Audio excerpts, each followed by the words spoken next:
Shri Venkateswara gold తాకట్టులో ఉన్న మీ బంగారాన్ని విడిపించి కొనబడును.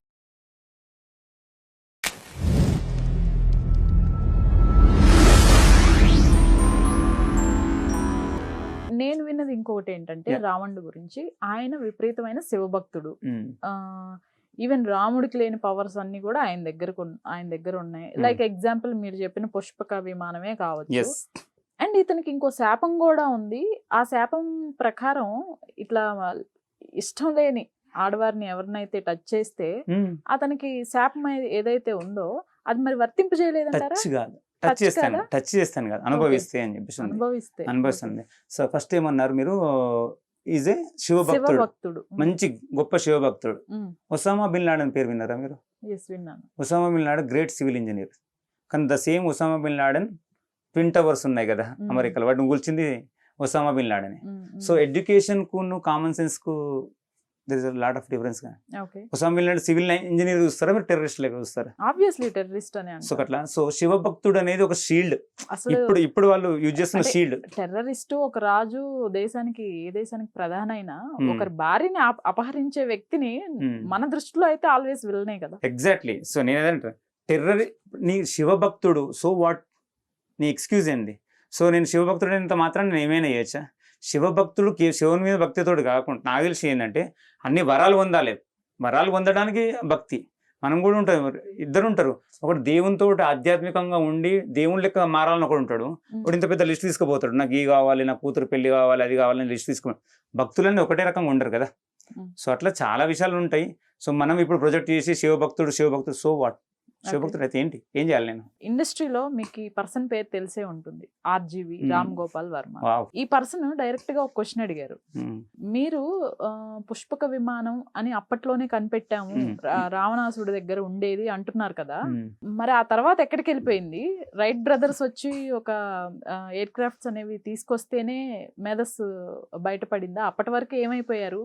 అసలు ఈ పుష్పక విమానం గురించి ఏమైనా డేటా ఉందా? ఎక్కడికి వెళ్ళిపోయారు అనేది ఒక క్వశ్చన్ వేసారు. RGV is not a scientist అనుకుంటా, యాక్చువల్ నాకు తెలిసి సైంటిస్ట్ కాదనుకుంటా.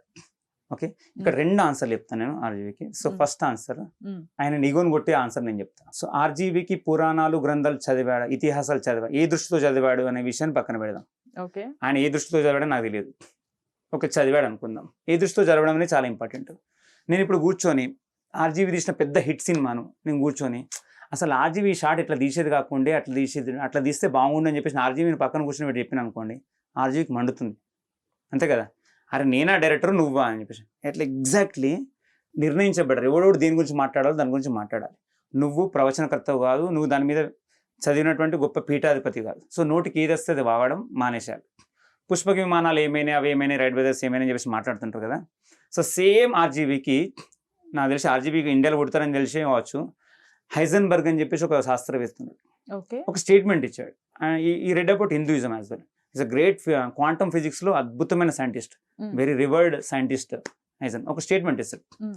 అని ఏమంటే there are many things in this world which you don't know and they are very serious but we often joke about them అని చెప్పేసి అంటాడు. We only joke about them. మనం అన్ని జోక్ తీసుకొని దాన్ని ఇది ఇట్లా కదా అట్లా కదా అని చెప్పేసి మాట్లాడుతుంటాం. There are many serious things we don't know about. So నేనేమంటున్నా అంటే ఇదే హైజన్బర్గ్ తర్వాత వచ్చిన కార్ల్ సాగన్ అని చెప్పేసి ఉన్నాడు. Is a great cosmo things విషయాలు చేసినటువంటి సైంటిస్ట్. ఆయన ఒక స్టేట్మెంట్ ఇస్తాడు. ఇచ్చాడంటే as far as science go it will end up in the teachings of Sanatana Dharma అని చెప్పేసి. సైన్స్ ఎంత దూరమని వెళ్ళు, చివరికి నువ్వు కలిసేది సనాతన ధర్మంలో ఏదైతే టీచింగ్స్ చెప్తారో, హిందూ ధర్మంలో ఏదైతే టీచింగ్ చెప్తారో అక్కడికే చేరుకోవాలి తప్ప వేరే దారి లేదు. So this is what the said. వాళ్ళు పెద్ద సైంటిస్టులు. Okay, so they dwelt about science కదా. అటువంటి వాళ్ళు కూడా హిందూ ధర్మం మీద ప్రేమ పెంచుకొని విషయం చెప్పారు. వాళ్ళు చదివారు కాబట్టి తెలుసు. సో నువ్వు చదువు, యథా దృష్టి తథా సృష్టి, అంతే కదా. సో నిజంగా నువ్వు చదివి అందరూ అట్లుందా అని చెప్పేసి ఈ వాగుడు వాగద్దు. న్యూటన్ కనుగొన్నంత వరకు గ్రావిటేషన్ ఫోర్స్ లేదా ఈ భూమికి? చెప్పండి. న్యూటన్ కనుగొన్నంత వరకు అసలు న్యూటన్ గ్రావిటేషన్ ఫోర్స్ ఉందని కనుగొన్నాడా, గ్రావిటేషన్ ఫోర్స్ ని కనుగొన్నాడా? ఉందని కనుగొన్నాడు కదా. సో అంటే అంతకుముందు గ్రావిటేషన్ ఫోర్స్ లేదా? సో నీ సైన్స్ కి అందని విషయాలు చాలా ఉంటాయి. నరదృష్టి మన ఈ నాకెడ్ ఐ తోటి చూడని విషయాలు చాలా ఉంటాయి. సైన్స్కి ఇంకో కొన్ని 100,000 సంవత్సరాలు పడుతుండొచ్చు. ఇప్పుడు రామాయణంలో మహాభారతంలో చెప్పినటువంటి విషయాలు తెలుసుకోవడానికి పేషెన్స్ ఉంటే వెయిట్ చేయి, లేదంటే silence is the best. And రామాయణంలో ప్రతి ఒక్కరు ఒక ఘట్టం గురించి మాట్లాడుకుంటూ ఉంటారు. Yeah. రాములు వారు సీతమ్మ వారిని అగ్ని పరీక్షకి లోన్ చేయటం, దీన్ని ఏ దృక్పథంతో చూడాలంటారు? అన్యాయం చేసిందంటారా? అదే చాలా మంది వాదన అగ్ని అది పరీక్ష కదా, చేశారు అగ్ని పరీక్ష అమ్మవారిని చేశారు. ఇప్పుడు మీరు అన్నారు అమ్మవారిని జుట్టు పట్టుకొని తీసుకెళ్లారు అంటేనే మనకు లోపల ఒక విధమైనటువంటి బాధ, కొన్ని భావోద్వేగాలు వస్తుంటాయి. Yeah. అటువంటి అమ్మవారిని అగ్ని పరీక్షకు గురి చేయటం.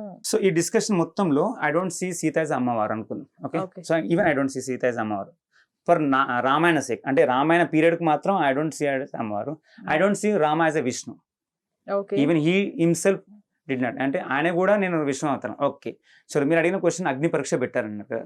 సో కన్వర్జేషన్ జరిగినప్పుడు వాళ్ళిద్దరి మధ్యలో కన్వర్జేషన్ జరుగుతుంది, రాముడికి సీతకి మధ్యలో కన్వర్జేషన్ జరుగుతుంది, అది వినాలి. సో నేను చెప్పాను, నేను ఇప్పుడు దీన్ని డిఫెండ్ చేయను, నేను అగ్ని పరీక్ష పెట్టలేదండి మీరు వేరే ఉద్దేశంతో అనుకున్నా. నో, ఈ వాజ్ కంప్లీట్లీ ఫర్ దిస్ అగ్ని పరీక్ష. 2 విషయాలు జరుగుతాయి. సీతను తీసుకురాపో అని చెప్పి చెప్తాడు రాముడు, హనుమంతుని చెప్తాడు నువ్వు తీసుకొని రాపో అని చెప్పి. సీత వచ్చి నిలబడుతుంది. అప్పుడు చాలా ఘోరాతి ఘోరమైన మాటలు అంటే ఇప్పుడు మనకు అనిపిస్తుంది రాముడు మాట్లాడిన మాటలు చాలా ఘోరంగా ఉన్నాయి అనిపిస్తుంది. అవే మాటలు నేను చెప్తాను. సీత యాజ్ ఎ క్షత్రియుడిగా నా ధర్మం నిన్ను కాపాడడం, నేను నిన్ను కాపాడేసిన. ఇప్పుడు నేను ఏదైతే కోల్పోయిన కీర్తిని నేను సంపాదించుకున్నా. Now you are at the cross, అంటే అక్కడ నిలబడ్డావు. ఇప్పుడు నీ ఇష్టం, నువ్వు ఎవరి సంరక్షణలో ఉండాలనుకుంటున్నావో నీ ఇష్టం. నిన్ను కాపాడడం మాత్రమే నా ధర్మం. సో నువ్వు సుగ్రీవుడు సంరక్షణలో ఉండాలంటే సుగ్రీవుడు సంరక్షణ, డోంట్ టేక్ ఇట్ రాంగ్. సంరక్షణలో ఉండడం వేరు, ఆయనతో ఉండడం వేరు. సుగ్రీవుడు సంరక్షణలో ఉంటావా, లేదా విభీషణుడు సంరక్షణలో ఉంటావా, హనుమంతుడు ఎవరు నీ ఇష్టమున్న ఎవరి సంరక్షణలో ఉండాలనుకున్నా నీ ఇష్టం, ఇట్ ఈస్ యువర్ చాయిస్ అని చెప్తాడు. సో సీతమ్మ టప్ప ఏడుస్తుంటుంది. సంవత్సరం పాటు ఒక టార్చర్ అనుభవించినటువంటి తల్లికి ఇక్కడికి వచ్చిన తర్వాత ఎప్పుడెప్పుడు ఈ వ్యక్తిని చూస్తాను అనుకున్న అమ్మాయిని వచ్చిన మొట్టమొదటి వినేసరికి చాలా బాధపడుతుంది, ఏడుస్తుంది. అప్పుడు చెప్పి చాలా విషయాలు చెప్తుంది. చెప్పిన తర్వాత ఒక మాట అంటుంది. ఓకే, అగ్ని ప్రవేశ లక్ష్మణుడు చెప్తాను, నువ్వు ఇప్పుడు అగ్ని చితి పేర్చు, నేను అందులో దూకుతాను, నేను పతివ్రతనైతే బయటకు వస్తాను అని చెప్పేసి చెప్తుంటుంది. ఇప్పుడు లక్ష్మణుడికి విపరీతమైన కోపం వస్తుంది. లక్ష్మణుడు పక్కనే ఉంటాడు, అన్నను చాలా విపరీతమైన కోపంతో చూస్తాడు. కానీ అన్న ఒక్కసారి చూస్తాడు లక్ష్మణుడిని, ఆయన కోపం అంతా వెళ్ళారుతుంది, చేసినట్టు చేస్తాడు. వెళ్తూ ఒక మాట అంటది. ఏమంటది అంటే, నేను గనక ఈ సంవత్సరం పాటు రాముని తప్ప వేరే వ్యక్తిని ధ్యానించుకుని ఉంటే అని ఒక మాటని. రెండో మాట అంటే చాలా జాగ్రత్తగా వినాలి, రాముడికి నిజంగానే నా మీద అనుమానం ఉంటే, దిస్ ఈజ్ ఇంపార్టెంట్, రాముడికి నిజంగానే నా పైన అనుమానం ఉంటే ఈ అగ్ని నన్ను దహించి వేయుగాక అనే మాట అంటది. అంటే తెలుసు, సీతకు తెలుసు అని. అందుకనే మీకు రామరాజ్యం సినిమా విషయం జొన్నవిత్తుల వరకు అద్భుతమైన పాట రాశాడు. ఈ అగ్ని ప్రవేశం గురించి లవకుశులు మాట్లాడుతుంటే రాముడి దేహ ఆయన చెప్తాడు, ఒక 3 వర్షాలు చెప్తాడు అద్భుతమైన. ఈ అగ్ని పరీక్ష ఎవరికండి? రాముడి దేహానిక, జానకి దేహానిక, ఈ లోకపు నోటిక. సో లోకపు నోటి గురించే ఈ అగ్ని పరీక్ష జరిగింది. అగ్నిదేవుడు వస్తాడు, ఈమెంత పతివ్రత అని చెప్పేసి చెప్తాడు. Accept that. అప్పుడు కూడా చెప్తారు, సీత గుర్తుంచుకో, నాకు నీ మీద ఏ విధమైన అనుమానం లేదు, కానీ నేను ఒక నెక్స్ట్ రాజుగా అవుతున్నా. సో నా బాధ్యత వేరు, నేను నీకు భర్తగా కాదు రాజుగా ఉంటాను. కాబట్టి ఇటువంటి లోకపు విపరీతమైన మాటలు మాట్లాడతారు, కాబట్టి ఎటువంటి అగ్ని పరీక్ష. దాని తర్వాత కూడా మీకు ఏం జరిగిందో తెలుసు. ఇంత అగ్ని పరీక్ష చేసినటువంటి సీతమ్మను కూడా అనుమానించారు.